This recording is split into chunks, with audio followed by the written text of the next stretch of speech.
studioni kuhusiana na teknolojia na mipango ya serikali, ambapo kuanzia sasa tutakuwa tunasukuma gurudumu kuhusiana na mjadala huu na mipango ya serikali ili kuhakikisha kwamba Wakenya wanaweza kukumbatia mitandao jinsi inavyohitajika. Kumbuka serikali inalenga kubuni nafasi za ajira kupitia mtandao na vile kufufua uchumi wa nchi ili kuwezesha Wakenya kupata dola. Mwanzoni mwa mwaka huu Rais William Ruto alisema kwamba serikali ina mipango ya kutengeneza majumba ya ICT 400,000 kote nchini ili kuhakikisha kwamba vijana wanapata ujuzi wa mitandao. Na hapa studioni tayari ninao wageni ambaye ameketi karibu nami, ni Daktari Juliet Kimemi ambaye amekuwepo hapa si mara moja, na upande wa pili ninaye James Ayugi ambaye ni mtendaji mkuu Webmaster Kenya. Karibuni sana kwenye studio za TV47. Naam, bila shaka ningependa kusikiliza maoni yenu kwanza, kauli kuhusiana na iwapo Kenya imejitahidi vya kutosha katika kukumbatia teknolojia na jinsi inavyohitajika ikilinganishwa na mataifa kama vile China na mataifa mengine barani Afrika. Ningependa kwanza nawe James, sijui kauli yako ni ipi kuhusiana na hili swala? Tunajaribu and tunafanya vyema. Ukicompare na nchi zingine Afrika, bado hatuwezi kuwa compared na China na America when it comes to technology, lakini innovation tuko na experts wenye wameweza kutengeneza solutions yenye na solve problems za Kenya. And these solutions, some of them zinakuwa exported globally.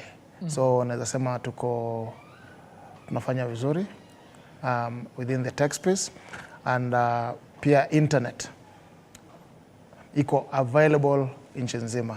Hiyo pia inachangia sana ukiombea na nchi zingine Afrika. Yes. Nchi zingine Afrika kama Ghana, Nigeria, ama hata ukienda tu hapa East Africa, hata ukienda hapa East Africa, utapata kwamba nchi zingine bado wana struggle na internet. Na ukiangalia kwenye mtandao, wageni wengi wanapenda Kenya kwa sababu number one, iko modern. Ukikuwa Nairobi uende kwa hoteli yote, kila mtu ako online, una watch Netflix, una stream YouTube, and iko free, available as a package. So vitu kama hizi zinafanya watu wengi wanakuja kuenjoy, but pia wanaanza kufanya kazi hapa, and wana support nchi zingine za huko majuu. So kulingana jinsi nimesafiri dunia mzima, in Africa, I can say we are amongst top 5 when it comes to ICT exports, and of course also internet penetration. Yes. So nisikilize Daktari, sijui kama una kauli tofauti kuhusiana na kile ambacho ametaja hapo, na labda changamoto kubwa kwa Kenya katika kukumbatia teknolojia imekuwa ni nini hasa? Nakubaliana naye kabisa. 10 kwa 10. Eti Kenya namba 5. Kenya yes, na tuko very progressive. In fact nafikiri kwa hiyo kwa hao watano, kwa hizo nchi 5, Kenya ndio most progressive in terms of vile amesema internet iko kwa wingi.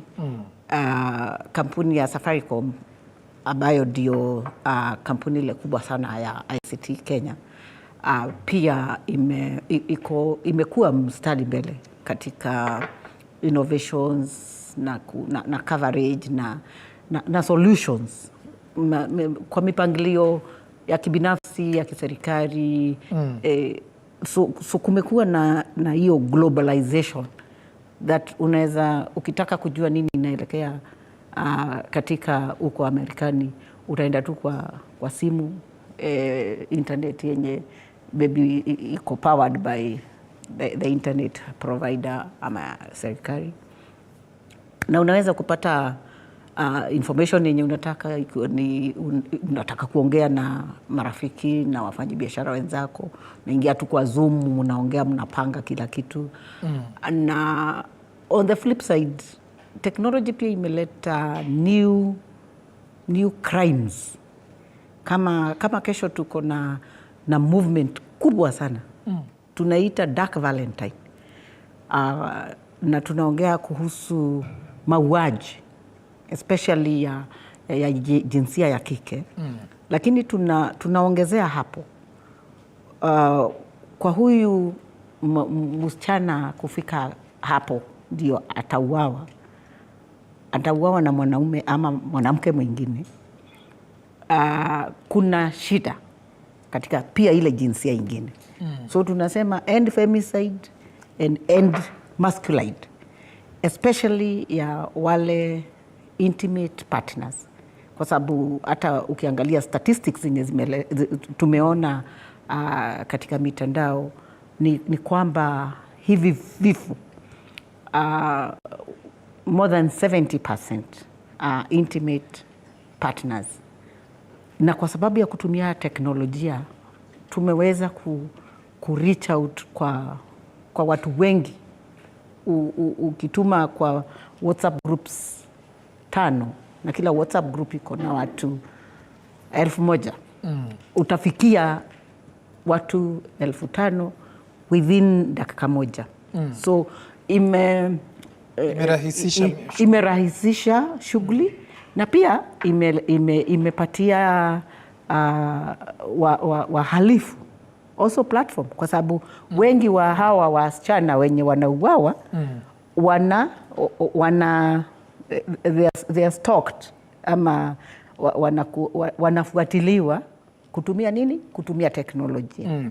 Kabla hatujazamia hilo swala la uhalifu na mitandao na masuala kama hayo, kama Kenya, teknolojia imetusaidia namna gani ili kukuza ubunifu wetu kama wananchi na raia wa taifa la Kenya? First of all, communication imekuwa rahisi sana. Unaweza ongea na watu 500, 1,000 within 1 second. Communication imekuwa poa. Kuna zile small characteristics za ICT, kama kuna ile inaitwa USSD code, inawezesha hata mtu mwenye hana internet penye yako kutumia hiyo teknolojia kufanya biashara, kufanya mawasiliano, kuongea na bank, kukopa loni, kwa sababu both private sector na government sector, kila institution iko na USSD code. Nimeona hivyo, nimeona apps zikitengenezwa za services za kiserikali, za biashara, za market survey, makampuni karibu zote ziko na apps zao. So tuko mbele sana, the various innovations and they are working for the betterment of the society. James, hili swala la ukuzaji wa ubunifu kama raia wa Kenya, tunafahamu kwamba kila mtu ana talanta yake tofauti na kila mtu ana uwezo tofauti. Sijui kama serikali imejitahidi katika kuhakikisha kwamba they tap onto those talents ambazo zinapatikana kule katika vyuo vikuu na colleges na vitu kama hivyo.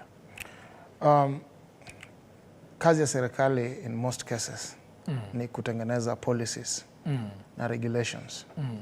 And then wananchi wenyewe na wafanyabiashara wataweza ku-grow kwa sababu kuna conducive environment. Kama example, kitu ya kwanza serikali ya Kenya imefanya yenye ukienda huko nje bado wana struggle, first identity.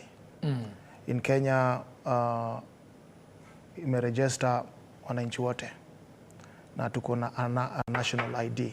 So kila Mkenya ako identified from birth mpaka mwisho.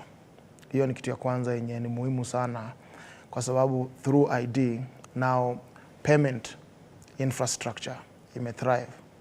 Now we can do online payment, lakini unaweza jua ni nani amelipa na amelipa through channels gani. Hiyo ni kitu ya kwanza yenye serikali imefanya vizuri in terms of kuset conducive environment. Kitu ingine ni laws. Tuko na laws mingi sana kama ya data protection na zingine zenye serikali inaweka in place kuprotect wananchi. Utapata kwamba in the past kulikuwa na hizi vitu za fraud, udanganyifu, unaweka pesa, unadanganywa kwamba itazalika baada ya muda kidogo. So regulations serikali inakuja inahakikisha kwamba kama ni lending companies zote ziko registered na zina follow certain regulations. Namba 3, kuna mambo ya kampuni. Kenya, even though tunachukulia kama za unamaanisha kwamba ICT has done us more good than harm? Ndio. Na serikali ndo imeadapt kwanza IT. Sana. In fact, I think we are number 1. Ukienda uanze kuangalia nchi zingine mingi sana bado wana struggle with the basics, but Kenya saizi as we speak kila mtu anakuja Kenya because kila kitu iko sawa, kutoka kwa ID, kutoka kwa company registration, kutoka kwa mobile payment. So ikikuja kwa infrastructure iko tayari.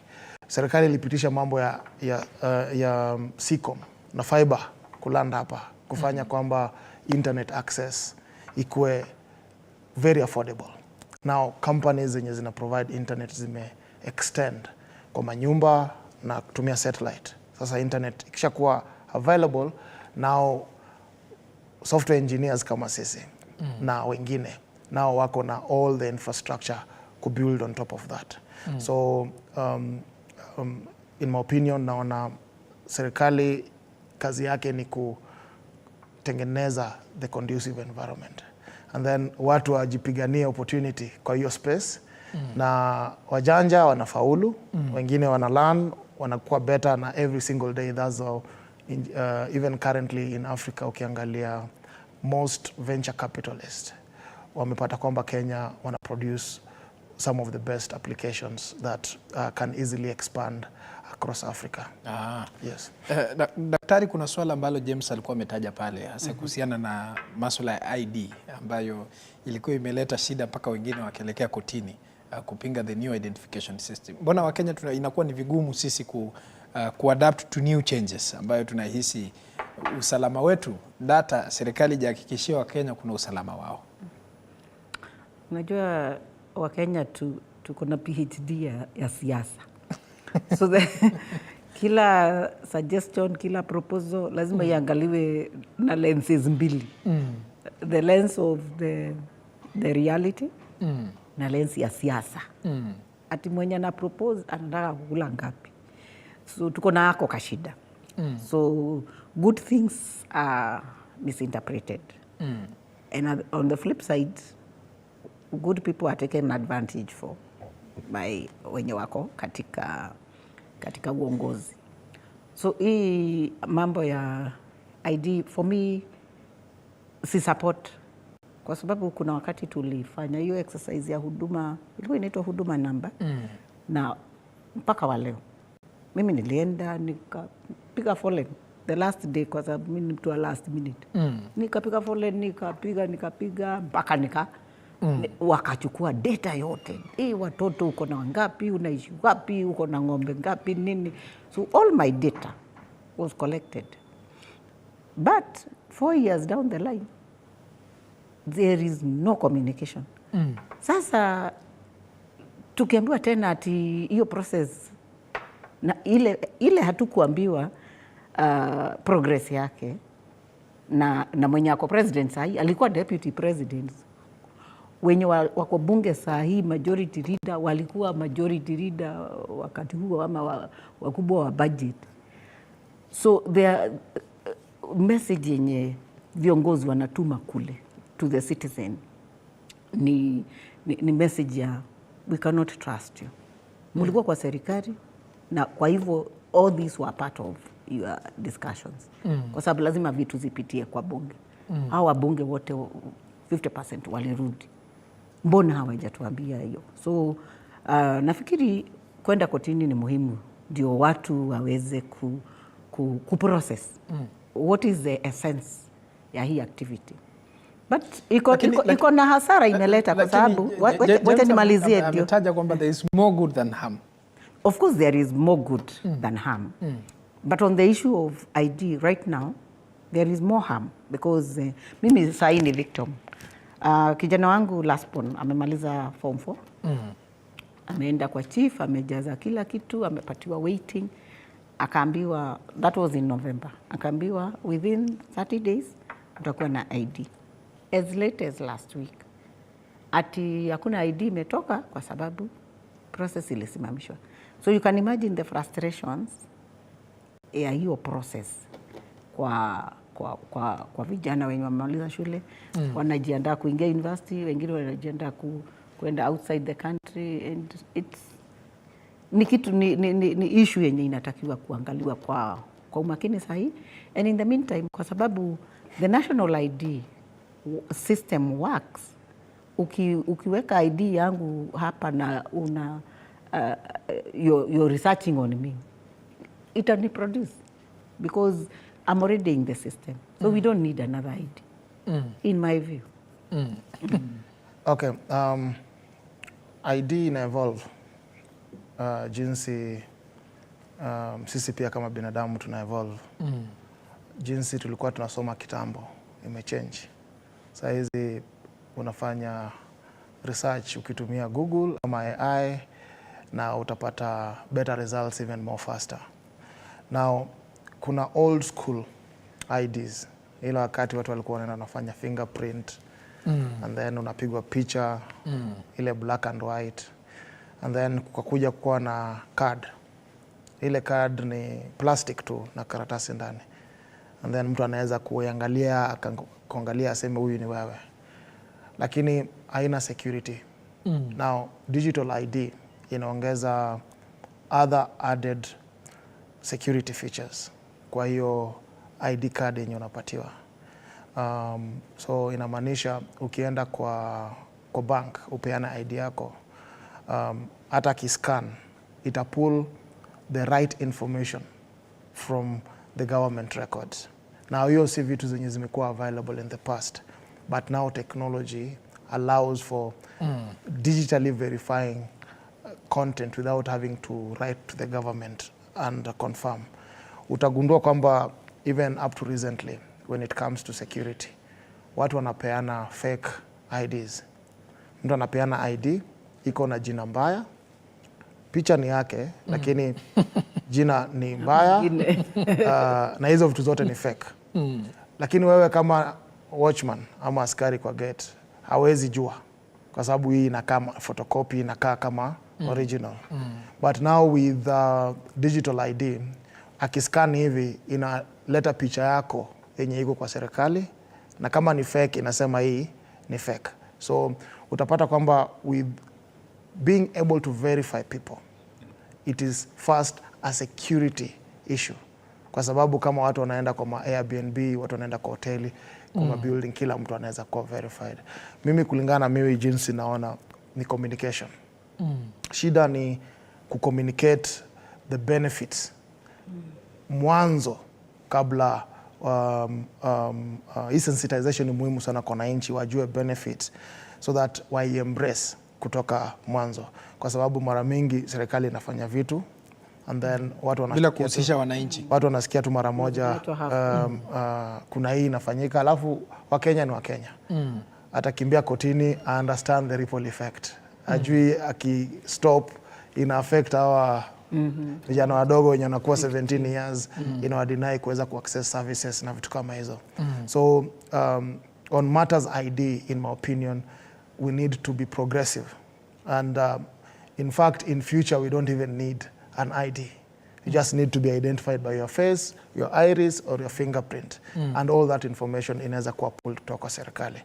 Kama ukienda nchi kama China, utalipa hata sometimes bila kuproduce anything. Inajua sura yako na ukishaiangalia hivi mara moja pesa inatoka. Hizo ndo sasa ways of being able to identify you well. But wao sasa wame collect data, enough data, na wanaitumia vizuri. So when it comes to data, unajua wananchi wengi wa Kenya wanashtuka sana hii information yenye umechukua unaitumia aje. And kuna kitu inaitwa data protection and regulation. Regulation on how this data is stored and how it can be used. Wananchi wengi hawasomi hizi laws. Wana complain lakini hawapati chance ya kuenda kusoma waelewe hii data ikikuwa collected inakuwa stored aje. Kwa kwa sababu saizi even Data Protection Commission chenye wanafanya, every data handler lazima apate certificate, na hiyo certificate wanakuja kuinvestigate ukicollect data unaweka aje na unaitumia aje before akupatie certificate. So hizo ndo vitu zenye kulingana na mimi communication to the public ijafanya, kwa sababu serikali imeweka laws lakini haija communicate in details hii law inakuprotect hapa, kwa sababu mtu akishikwa ametumia information yako vibaya, wewe unajua ni law gani huyu ame break. So hapo both ID information ya Kenya iko secure kulingana na information mimi niko nayo, and serikali inafanya kazi vizuri. Shida kubwa kwa zime exist kwa miaka ngapi? Kwa hiyo miaka yote since independence. Na kila wakati ukienda bank utaweza kupata pesa. Ukiona mtu hata file ya mtu mwenye alifanya crime in the 80s bado inaweza pata. Title deed ya sijui ya miaka ngapi, hata kama mtu alikufa bado inaweza patikana. So kulikuwa na manual systems zenye zilikuwa sawa, but kulikuwa na wachache wenye wanatumia hizo, wanaenda wanabadilisha, wanajaribu kuhide, na hiyo bado wanapatikana long last, kwa sababu kuna so many backups and backups and backups. So as we are moving into the future, I feel everything starts with identity. Kuna nchi kama Zambia saizi wanahangaika sana na kuregister wananchi.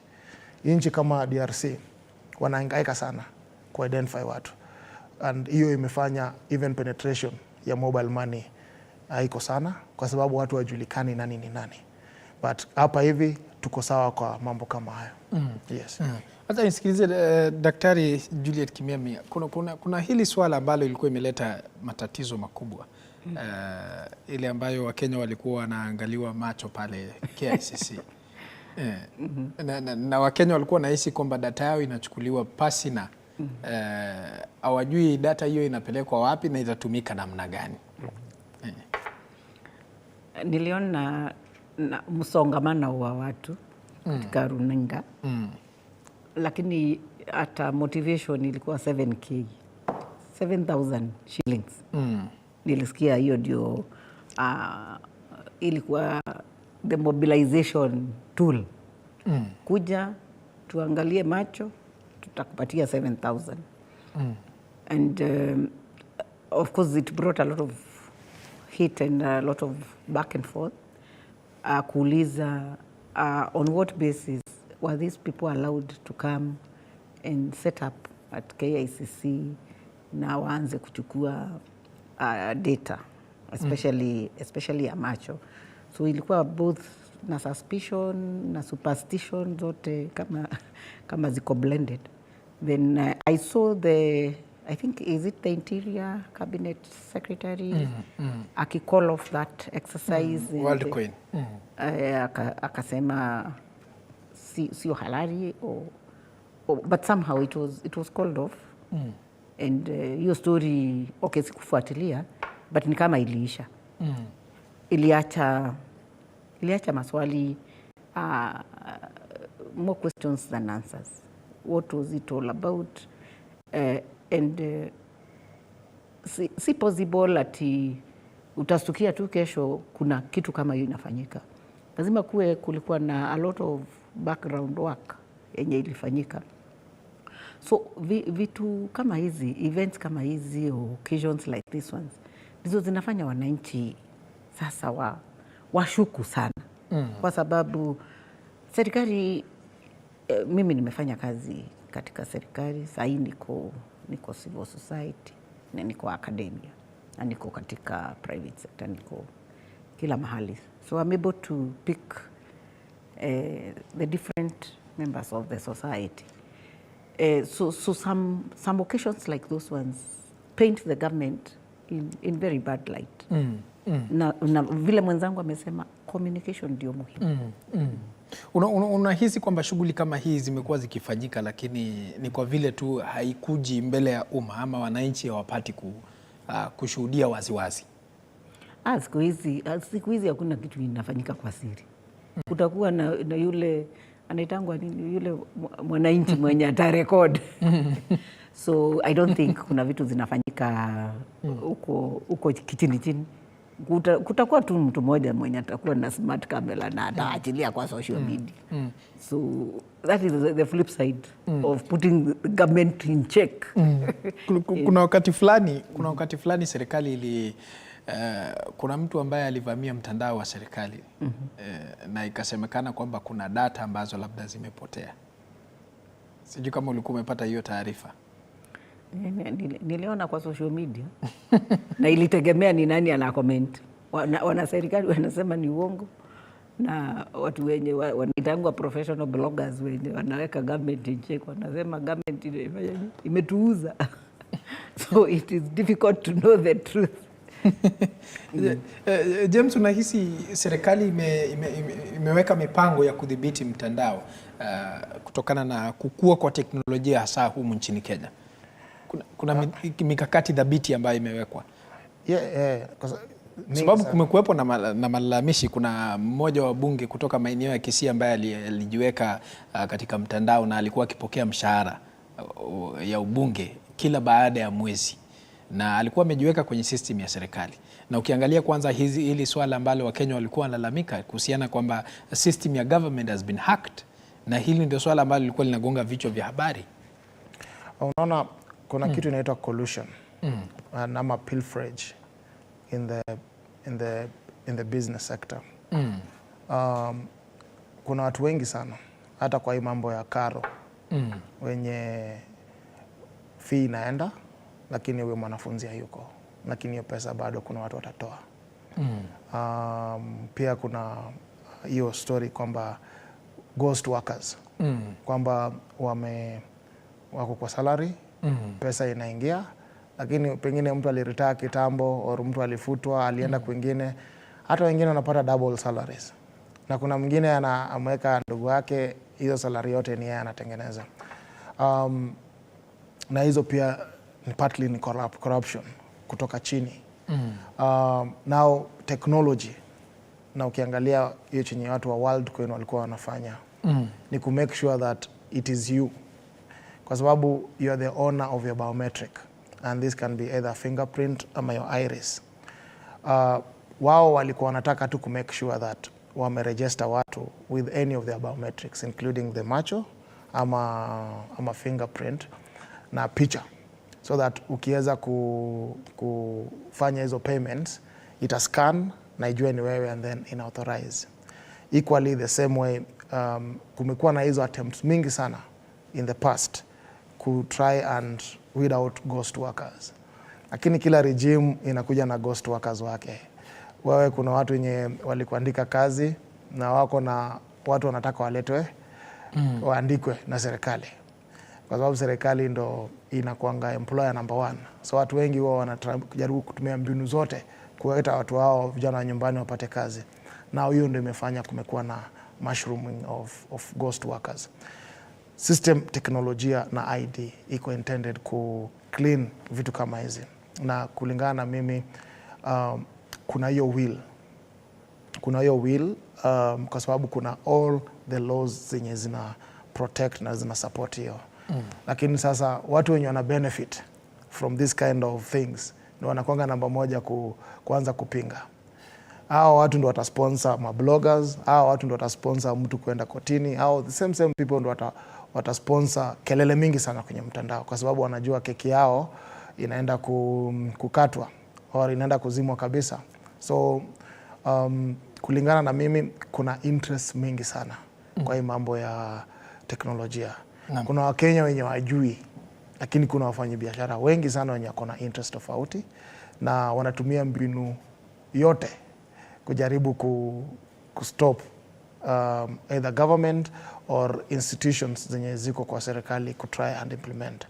Na since wako na hiyo global view of kila kitu yenye inafanyika kutoka kwa uhalifu, wao wako more advanced kuweza kuprotect the citizens. Saizi ukienda polisi yoyote wamefanya digitali saizi. Hiyo OB book kitambo ilikuwa kitabu, mtu alikuwa anakuja na analipa polisi wanararua page yote. Saizi ikiwekwa kwa digitali hata ukiiba hiyo kompyuta iko kwa server. Naam. So hizo vitu ndogo, yes. Shikilia hapo, acha tusikilize wakazi wanasema nini kuhusiana na swala la ukuaji wa teknolojia. Mwanahabari wetu Fabian Kibet yuko katika maeneo ya Nandi. Fabian, kama unanipata kwa njia iliyo safi zaidi, hebu tueleze tu kwa mapana na marefu wakazi wanasema nini kuhusiana na hatua hii ya kulainisha sekta ya teknolojia. Shukran sana Kirobi na kupata kwa njia ile shwari katika kaunti ya Elgeyo Marakwet, na hapa niko na wasee kibao ambao wamekula chumvi kwa ile lugha ambayo inaeleweka sana katika hii sekta ya jua kali. Wao wenyewe watatueleza ni muda gani wamefanya hii kazi ya jua kali na teknolojia imewasaidia kwa njia gani mpaka wamehudumu kwa hiyo muda mrefu mpaka mahali penye wamefika kwa sasa. Pengine tu tukianza na mwenyekiti katika sekta ya jua kali katika kaunti ya Elgeyo Marakwet. Nafahamu fika kuwa jina lako ni Mzee Kogoi na umehudumu sana kwa muda mrefu katika sekta hii ya jua kali. Pengine katika hii sekta ya jua kali umefanya kazi kwa muda gani? Asante sana. Majina yangu ni Mzee Kogoi kutoka Iten. Hii kazi ya jua kali kwanza nilienda course ya mechanic. Nikafuzu. Nikapata grade 3, nikarudia mpaka mwisho nikapata grade 1. Nikafanya hiyo kazi ya mechanic for 32 years. Samani nilianza 1950 something 60 something yalo. Pengine tu mzee, bila kuchukua muda mrefu kuelezea ile safari yako, kwa hiyo miaka yote ambayo umehudumu katika sekta hii ya jua kali, ni nini sekta ilikuwa namna gani hiyo wakati na mpaka sasa? Mbele ilikuwa kazi ni ngumu, ilikuwa kazi ni ngumu kabisa. Ilikuwa hata hatuna simu, unaweza pika simu bali unaleta vitu yako na inakuja mpaka bali unafanya kazi. Wakati hiyo ilikuwa ngumu, lakini wakati ya teknolojia ile imekuwa kazi mzuri kabisa. Hata saa hii hata tukiwa hapa Iten tukitaka kitu kutoka Nairobi tunapiga tu na inaingia. Pamoja na kazi tunaomba tu vijana waingie kwa hii kazi, kwa maana hii kazi ya kusaidia. Kazi ya jua kali ni kitu mzuri sana. Na kusema ukweli, hata mimi watoto yangu wote kutoka ya kwanza mpaka wa mwisho walisomea kwa hii mkono yangu ya jua kali. Shukrani sana mzee. Wacha tusikie pia kutoka mmoja wa huduma ambaye amehudumu katika sekta hiyo ya jua kali, ambaye ni mzee. Pengine ni muda gani umehudumu katika sekta hiyo ya jua kali? Asante. Kwanza jina langu ni Mika Koima, ambaye nimekuwa kwa jua kali ya Iten tukifanya biashara kwa muda wa zaidi ya miaka 20 na tumeendelea vizuri. Technology imesaidia sisi kwa sababu zamani hatukuwa na lathe machines, hatukuwa na welding machines, lakini serikali imetusaidia. Kwa hivyo tunashukuru sana. Shida ni kwamba vijana wetu ambayo ni wametoka shule hawajatrain, na tunataka kutrain wao waende kwa TVETs wasome ili wakuje wasaidie sisi. Yeah. Shukrani sana mzee Koima. Kirobi, waje tupate kusikia kutoka kwa mmoja wa jua kali ambaye yeye anajulikana kama engineer, ama kwa lugha ya kimombo ni engineer. Kwako bwana engineer, sekta hii ya jua kali, teknolojia imekusaidia kwa njia gani? Asante sana. Kwa majina ni Patrick Kiplagat. Waje nianzie kwanza maybe mahali nilitrain. Katikati ya 1978 na 81 nilitrain kwa NYS. And then baada ya hapo nikarudi nikakuja nikaenda industrial training. Bila tu tunafahamu fika kuwa historia yako ni ndefu sana. Pengine tu nikuulize tu swali moja. Teknolojia imekusaidia kwa njia gani katika sekta hii ya jua kali? Yeah, teknolojia imetusaidia sana sababu hapo ndio tunapata ile vile tunaweza kufanya kazi, na kulingana na vile iko kazi ya engineering ni kazi ambayo ni pana sana. So lazima ukuwe na teknolojia ya kutosha kulingana na vile pia dunia inabadilika.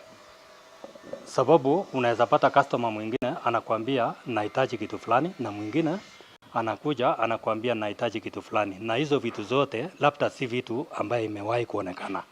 So itakuwa ni jukumu lako wewe utumie teknolojia ile unayo so that uweze kutoa ile kitu ambaye inahitajika na uweze kumeet customer satisfaction.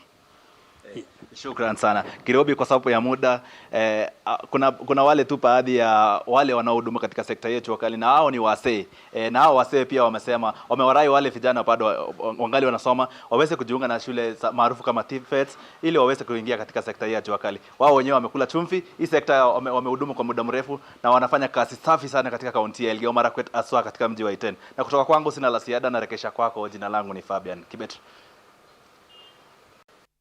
Na asante sana Fabian Kibet ukiwa maeneo ya Elgeyo Marakwet na wala sio Nandi. Mimi nitarejea hapa studioni nisikilize kauli ya wageni. Nilikuwa nataka kusikiliza kauli yake James Ayugi kuhusiana na kabla tujelekea kule, kulikuwa na mazungumzo ambayo tulikuwa tunafanya hapa.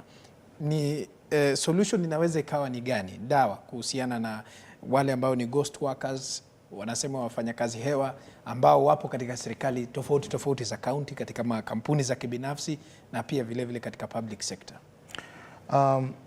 Saizi tuko kwa ile wakati tunasema e-government.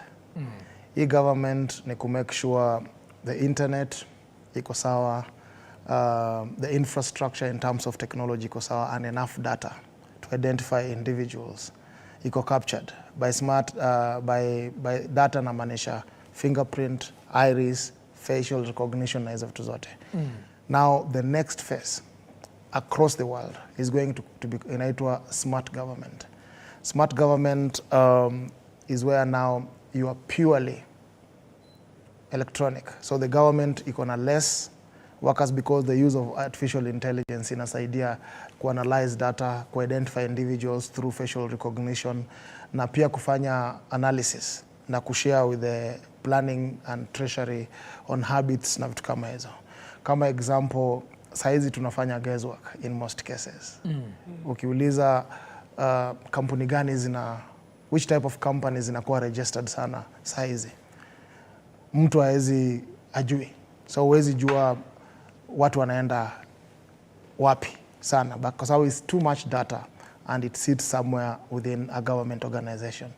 Now when in future with smart government kutakuwa na kitu inaitwa data mining, which inaweza go into different record sets and present reports for information, and also to help in all the sectors of economy in kufanya kazi ikuwe easier and efficient, kwa sababu with smart government you don't need 1 million employees. You will need less than 1 million employees. Probably it will cut all that into by even 80%. That way now tutakuwa na hii wage bill kubwa, na hao vijana wengi wenye wako pale wafanye kitu ya maana watarudishwa back to the economy now kuanza contribute to the development of the economy. So hizi ni vitu zenye so many technology companies saizi zimeanza kuadapt, na they are planning, they are preparing, and in my opinion also the legal aspect of regulations zina need to move faster, kwa sababu technology companies are already doing this, kama WorldCoin na wengine already washaanza kuenda to the future where they are looking at internal ghost workers and putting all these things in place to make sure that they reduce that. Kwa sababu ukianza kucheza na between 1,000 to 5,000 employees, hakuna jinsi unaweza fanya hiyo kazi bila kutumia teknolojia. Na hata saizi malipo ya wazee, unapata niko na anko wangu amengoja sana kupata malipo ya wazee, alipe mtu adanganywe iko treasury sijui iko wapi na vitu kama hizo. So hizi ni vitu zenye with smart government, kama pesa iko kama budget allocation iko, na hizi vitu zote ziko merge together and system inaweza kukupatia self service bila wewe kuinteract ama kupigia mtu yote. Kama saizi ukirenew your driver's license for the first time hauhitaji hata kupigia mtu, utaenda ulipe na ita generate e-slip, EDL iko paka na picha yako na kila kitu. Hiyo ni kitu yenye ingefanyika before, but saizi inafanyika. So hiyo ni example ya vitu zenye zinafanyika na hii serikali. Na some of the things also yenye nimeona, kuna hii mambo na payment, because ukiangalia kuna pesa ya una collect na kuna venye una spend, and expenses ziko tied na budgetary allocation, na there is a full auditors na watu wenye wana manage government expenditure. Revenue collection, kuna collection agents. Now, for your information, Kenya saizi iko na one of the best technology for payment collection for government in the world. Your technology is only used in Kenya and is the only technology that exists other than M-Pesa, inaitwa Pesa Flow, which powers the full government single treasury account. Most governments in the world are trying to even figure out how that is done. Nikiangalia kwenye mtandao watu wanasema hawa watu wenye wanafanya manual reconciliation lazima wanafanya kazi mingi sana. Imagine hakuna mtu. Hiyo ni system ina reconcile millions of transactions every day per second. So unaona vitu kama hiyo teknolojia imekuja inafanya ile mambo ya kuaudit. Files zimejaa kwa room yenye watu walikuwa wanafanya, sasa hizo zote zimeenda zikipunguka. Sasa ni system moja inafanya hizo reconciliation zote in real time. So vitu kama hizo ndo kulingana na mimi naona in the future itaweza kusaidia malipo ya watu, itakuwa automated, revenue collection itakuwa streamlined based on even the current report. Every time a government department is automated, there is 10% growth in revenue collection. Sasa utajiuliza hii pesa imetoka wapi? Umeangalia chenye imefanyika KWS, umeangalia chenye ilifanyika immigration na huko kwingine kote. The moment wameka online system, revenues zinashuta. So inakuonesha kwamba penye tunaenda kama nchi, tunaenda pale pazuri. Na saizi kuna systems, na pia uzuri ni kwamba hizi vitu zote zinafanywa na Wakenya. Na Wakenya? Yes. Shikilia hapo nyingi, sikilize Daktari Kimemia kuhusiana na kile ambacho umetaja hapo. Kuna malalamishi ama malalamiko ambayo Rais William Ruto alikuwa ametoa kwamba KRA imekosa kuhakikisha kwamba wanatumia mtandao jinsi inavyotakikana, teknolojia, the ICT katika ukusanyaji wa mapato. Hiyo ilikuwa ni onyo lake la kwanza. Na pia kuna hili swala lingine ambalo alikuwa anasema kwamba government services, kuna baadhi ya sekta ambazo zimekosa kuhakikisha kwamba wanapeleka katika mtandao. Mbona Wakenya wanaendelea kuvuta chini azimio ya serikali ya Rais William Ruto? First of all ni kukosa kuelewa advantages za automation. Na mimi ninaunga centralizing kwa sababu inapunguza pilferage na corruption.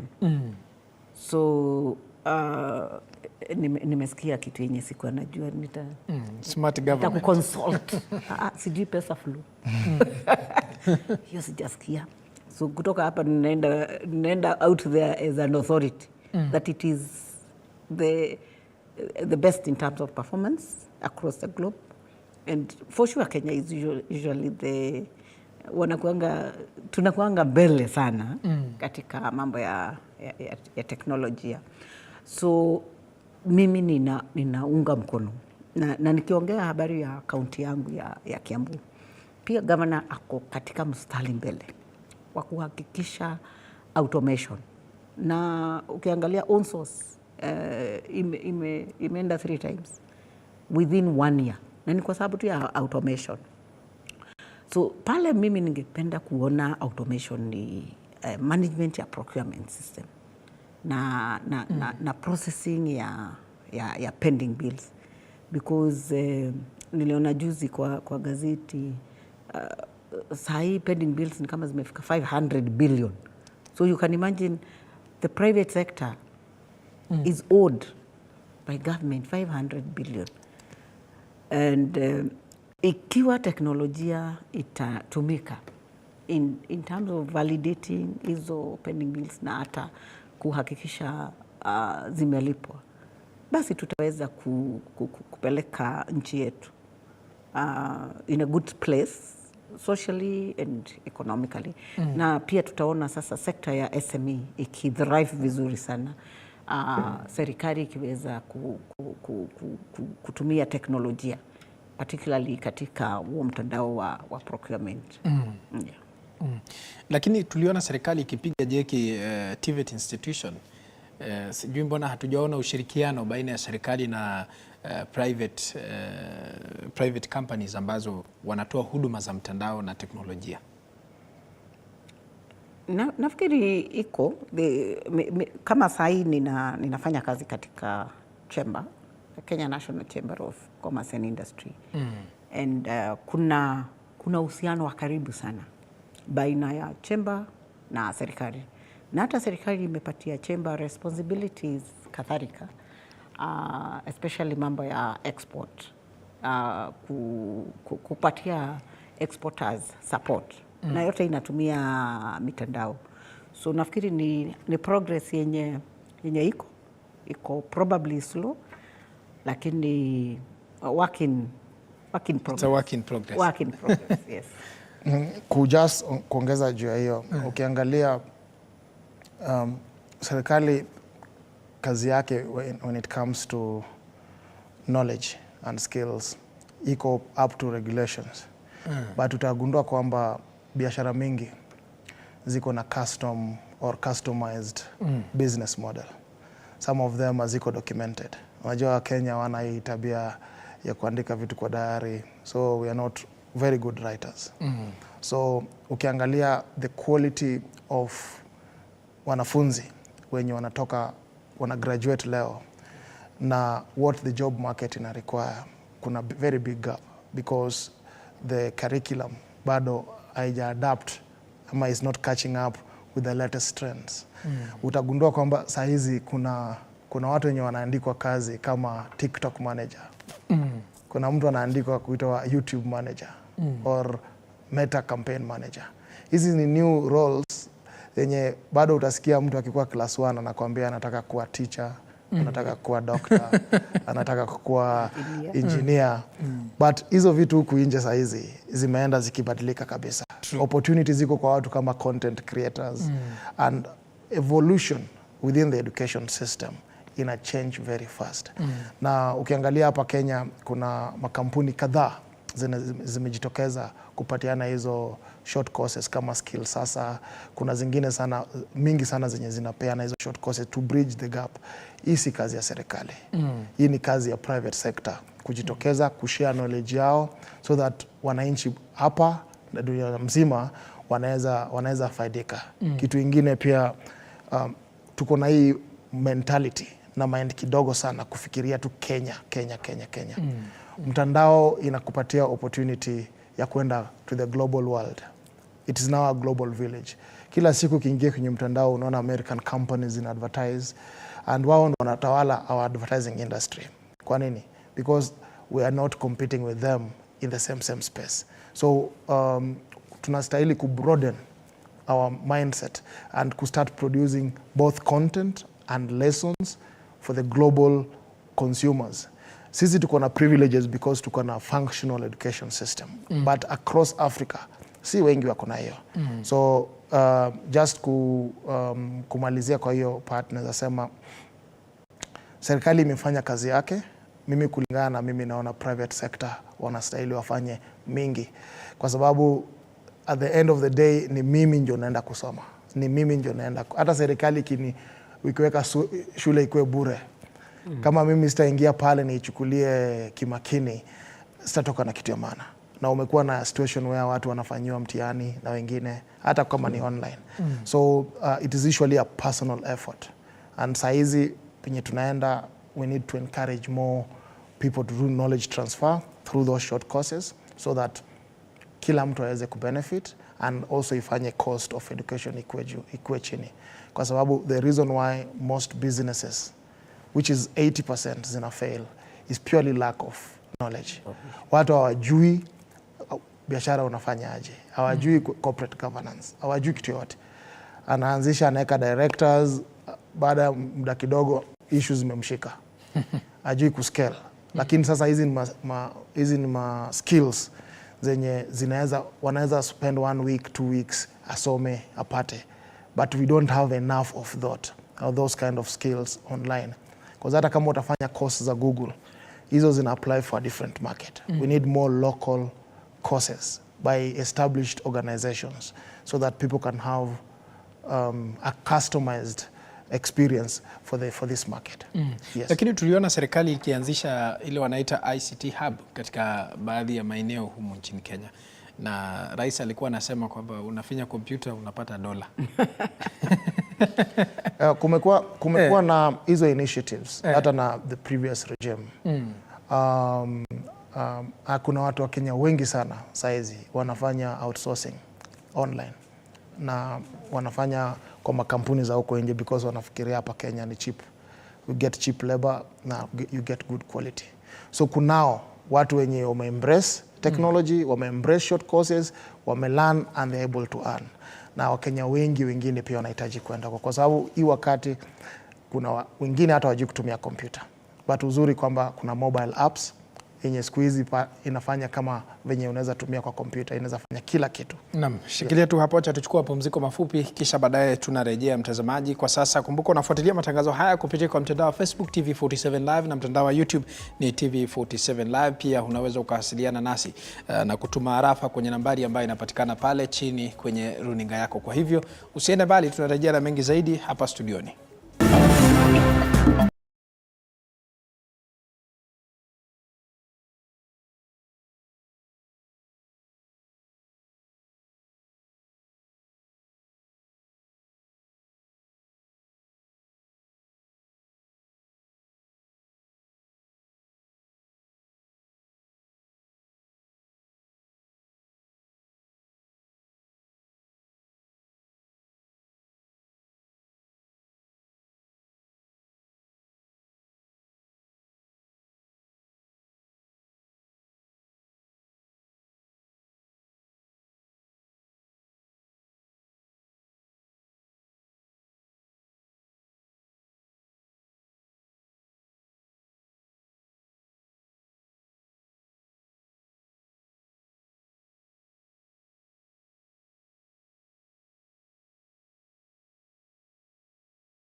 Serikali kupitia msemaji wa serikali Isaac Mwaura alikuwa ametangaza kwamba kuna nafasi nyingi za kazi hasa katika idara ya teknolojia na masuala ya mawasiliano, na nataka kusikiliza majibu kutoka kwa wageni ambao wako hapa studioni, na ni kwa nini watu wengi ama wanafunzi wengi, wanagenzi wengi ambao wana uzoefu katika masuala ya teknolojia wanashindwa kuchukua nafasi hizi za kazi.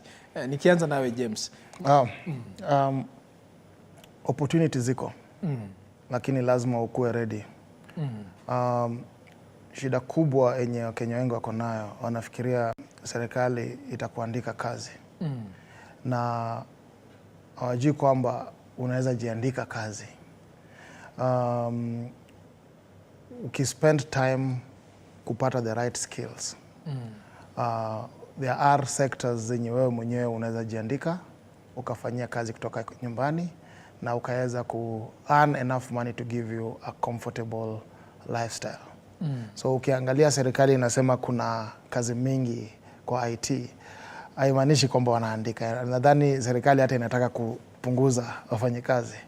Inamaanisha within that sector, within that sector ya ICT, kuna so many opportunities, from digital marketing to content creation. Ukiangalia even comedians siku hizi wanafanya mambo na IT, wanafanya YouTube content. Kuna hizo dancing, watu wenye wanafanya dancing kwa TikTok na kila mahali, wanatengeneza pesa. So kuna new ways of making money using the right technology. Kwa hivyo watu wenye wana benefit ni watu wenye wana embrace technology, na pia watu wenye wana invest time ku acquire a certain skill. Hawezi soma kila kitu, hawezi kuwa a master of all. Una need to specialize, pata something that you are passionate about, and then you perfect it. With time itaanza kuwa na mapato. Yeah, so kulingana na mimi naona kuna opportunities kwa IT, na the youth and everyone should embrace it. Yes. Kumalizia tu Daktari Julius, kunradhi Juliet Kimemi, kumalizia tu unahisi kwamba teknolojia imekuja na nguvu kasi kupita serikali hivi kwamba serikali imekanganyikiwa? Yes and no. Yes, kwa sababu wale ambao wanatuongoza wengi wao ni over 50 years and hatujakuwa wired to be that dynamic, kuweza kulinganisha hiyo pace, to keep the pace ya technology. But ukiangalia wenye wako tuseme below 50 na wako katika serikali, hata viongozi wenye wamechaguliwa wako katika serikali, utaona wana embrace technology, kufanya communication, kukusanya maoni, kufanya public participation, kushare idea, na wanatumia. So inategemea generation na recipient na issue yenye inahitaji technological advancement. So ninaweza sema ni process imeingia kasi sana. Knowledge management systems hatuna really very clear ya communicate kutoka kwa serikali kule juu mpaka huku mashinani, na pia hatuna infrastructure yenyewe na structures zenyewe za kuelimisha wananchi, especially on opportunities, kama vile serikali imetoa hiyo information eti kuna opportunities mingi. Opportunities ziko mashinani, lakini structure is not, haina clarity, na the knowledge management, because knowledge yenye youth mwenye yuko Turkana anahitaji ni tofauti kuliko knowledge yenye iko katika Kiambu. So COG wanahitaji kufanya kitu inaitwa audit, capacity audit, gap analysis katika kila county, as far as opportunities are concerned na ICT. Yes. Acha nisikilize kauli yake ya mwisho James Yugi kuhusiana na hili swala. Serikali inahitaji kufanya nini katika mwendo kasi wa teknolojia ya sasa? Saa hizi shida kubwa sana nimeona inaitwa human error. Human error ni where both employees wa serikali na customers wana make mistakes and then they get frustrated. Kama kwenye mtandao recently nimeona kwamba kwa hospitali watu wana complain wamelipa na sijui imechukua muda gani, na ukianza kuinvestigate unagundua kwamba it was human error. Lakini hawajui. So serikali iweke enough support infrastructure in place na clear policies just in the event mtu afanye mistake ikuwe resolved very fast. Because kama size example, ukitumia pesa mtu na uandike iende kwa namba mbaya, itakuonesha, lakini bado tunatuma pesa to wrong numbers. Alafu unaambiwa itachukua up to 24 hours. Wanapigia huyo mwingine mpaka wampate ya confirm kwamba iko magendo. Kuna wengine wanalipa. So hivyo pia kuna watu wanalipa kwa serikali, wanalipa wrong number, account number, pesa inaenda kwa wrong account, but hiyo process inachukua muda mrefu. So harmonizing even as technology ina expand, investing more in support and investing more in knowledge so that there is enough public awareness on how to do things. Ukituma pesa vibaya, hii ndo process, and make sure that wananchi wanajua kwamba si system ni mbaya, ni umefanya makosa, hivi ndio venye nafanya. Yeah, so hiyo ndo maoni yangu, hiyo upande ya investing more in support and of course kuendelea ku automate hizo other services zenye pengine bado ziko manual, so that we go into the future which is smart government very soon. Naam. Thank you. Asante sana James Ayugi ambaye ni mtendaji mkuu Webmaster Kenya, na asante sana Daktari Juliet Kimemia, mchanganuzi wa masuala ya kitaifa. Bila shaka mtazamaji, kufikia hapo mimi sina la ziada. Umesikiliza kutoka kwa wageni hapa wakizungumzia na kuchanganua kwa undani zaidi kuhusiana na serikali pamoja na mipango iliyopo na ni jinsi gani dunia inavyokwenda na mwendo kasi wa ukuaji wa teknolojia humu nchini Kenya. Na umepata ushauri pia vile vile wakati ambapo unatuma pesa